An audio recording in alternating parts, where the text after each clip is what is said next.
Welcome back to Leonard Brothers Game. I'm David, and John went up to go to bed because it's kind of getting late. At least we're recording all these episodes in a row and so on and so forth. And I'm just going to do this one by myself, at least one episode, and probably call it quits for tonight because it's getting late. But as we were saying before with old D&D stuff, um, we had all kinds of fun, fascinating adventures.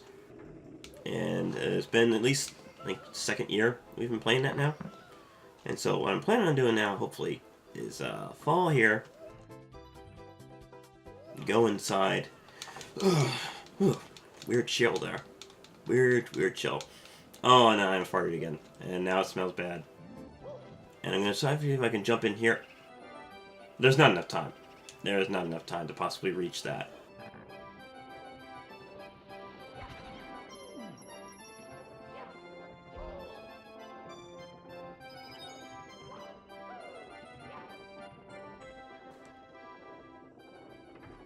So yeah, D&D has become like a huge part of our lives. I mean, technically video games in general have been like, taking from D&D for so many years that's like no real surprise that we learn and figure things out the way that RPGs work in general. They wouldn't really exist without the tabletop stuff. And as much as we like video games, it would be even better, obviously, if we could find some way to make a properly edited down version of D&D sessions, at least video-wise. It'd be nice to have a separate show, maybe something else on YouTube, something else related or close to that that has more tabletop stuff in it. This room. There's one of the red coins. Probably the last two are in this room, in all likelihood. Okay, open up. 7. And one of these other ones opens up, and I think that there it is. Aha! 8. Open up. Open up. Give me that coin. And now the star appears somewhere, and I don't know exactly where. Because you probably expected to pick that up earlier, unless it's just outside. It might just be outside. Let's look over here. Is it over here? Is it this one? Yeah. All right. Red star coin thing done. 38 stars. And quite a bit of progress. I'm pretty happy with this in general. This playthrough has probably been the most successful, even though I didn't grow up with Mario 64. As we said, we had some friends who had the game, and we kind of played it a little bit. And I also played it, like, in that demo store. And, see, was there something secret here? I forget. There's, like, one of these.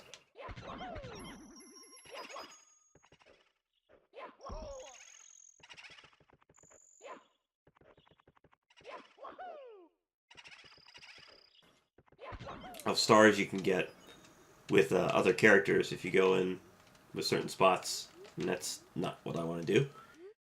But I think the N64 version is just better because, well, it's larger screen. Obviously, you're trying to, shrink something that you're supposed to be able to see a bigger picture of on such a small screen like the DS.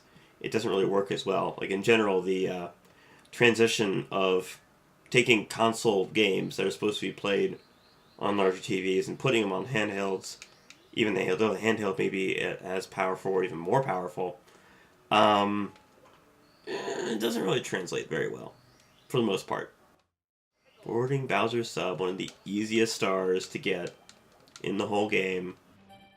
Just traverse this area. Actually, I think there's another star I can get if I open up these chests in the right order. And I can figure out beforehand. So the nice thing is, like, some of these levels, they have, the first one at least leads you straight to the level before Bowser, and this one has this water level that goes on beforehand. It's like, hey, you gotta complete this. There's a whole new set of challenges, and then you get to Bowser's level, and then you get to the upper section where you get more unlockables and secrets and fun. And if I have to spend enough time trying to open this thing up and it's only another shocking piece, please let it be the right one. Oh, please, come on. I can't touch it for the life of me. Right in front. There we go. Give me that health. No. Air. Slash health. Whatever. I think the next one is this one down here.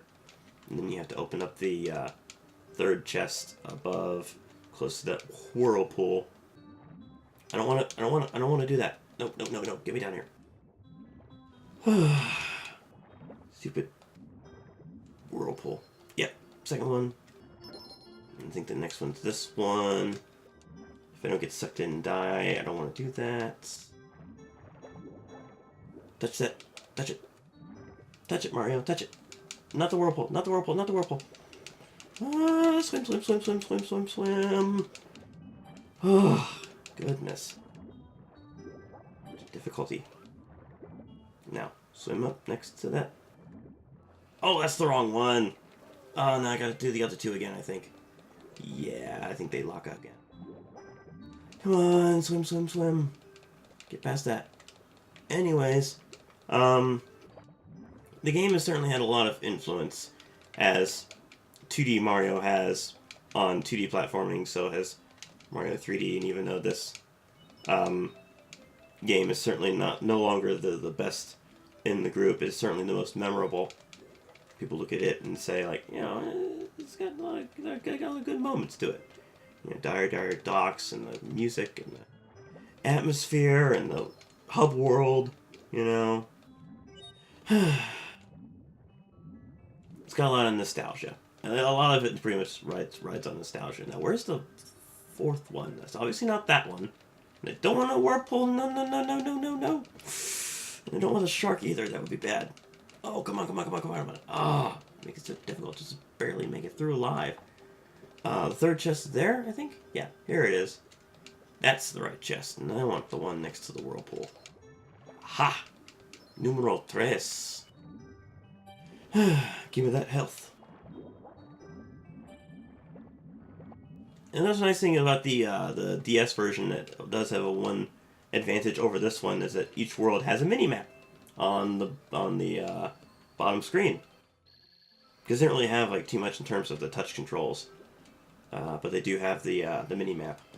That's kind of spoils some things. It's one of the stars supposed to be hidden, and in this version you don't have a proper map to show you where the stuff is. But when you have a regular map that basically details every little secret, you know, you kind of just like, okay, why bother? Why bother putting all the effort into it to hide stuff if you're only going to include this map in the later version, which tells you exactly where everything is? Kind of pointless. So anyways, go through this section, and of course you got this little breather area. I've never actually tried to see whether I could actually make it through, like, without using this breather. I'm sure it's possible if you're, like, really good at it, but I'd imagine you'd run out of breath unless you specifically ran into some coins. I don't know if anybody's heard about it, but, you know, recently there was a DLC created for the game Sonic Lost World, which first one was been out for a while. It was Yoshi's New Island. The game recently came out on the DS, the 3DS, and they made some DLC level of like a 2D where Sonic is collecting coins instead of rings, and he hits special Yoshi blocks, and he's able to get the Yoshi egg throwing feature like in the regular Yoshi's Island games. So I'm going to get like a whole bunch of other extra stars before I get the normal ones, I suppose. Because I'm able to step in and walk over here.